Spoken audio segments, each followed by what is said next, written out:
Can we clarify, David? Because the issue here is just the PEZA issue, right? They might lose the tax benefits, but in fact, they might still go to other places, right?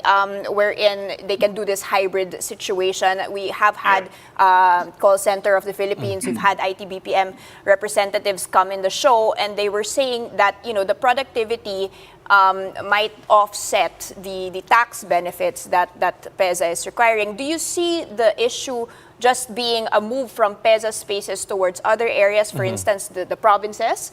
Or is this a real exodus from office space in general? So first of all, I think because 98% of leases got renewed in the last 2 years, those leases will not terminate for another 3 to 5 years from today. Okay. So it's not like we're going to see this massive exodus of tenants. Now, if they do work from home and if they increase the proportion into work from home, they will do that by not having new hires go to office. So the people who they've hired in the last 2 years will probably keep continuing to stay in work from home, or they will do a rotation where people will work in the office 2-3 days a week and then at home 2-3 days a week. So the only thing that's going to matter is that you're going to see, prior to pandemic, you always had this correlation between headcount, revenue, headcount, and real estate.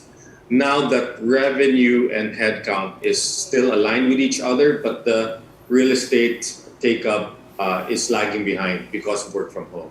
And that's why for the last 2 years, the take-up could have been much bigger because we were hiring a lot of people in the industry, but we were just not feeling it in the real estate side.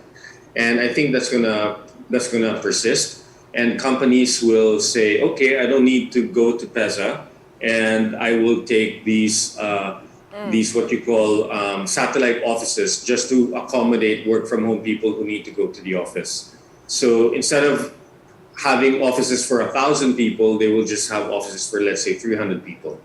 And if you look at this slide that you have right now, despite all the talk about work from home and about companies not needing space, well, this quarter, the last this first 3 months of 2022, you've seen the third largest live requirements, which means companies going out to inspections, wanting to do deals.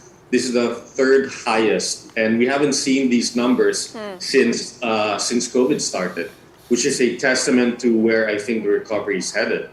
And 50%, 60% of this requirement is coming from the BPO sector, despite all the concerns we've had about work from home. So I think the office is here to stay, and this is based on all the boardroom talk that we've been in.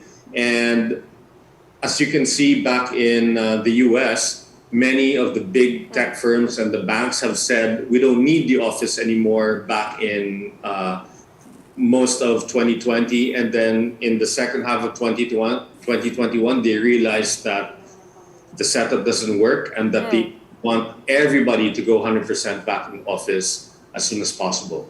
And I think what you're going to see in the West, where people are going back to the office, you're going to see here also.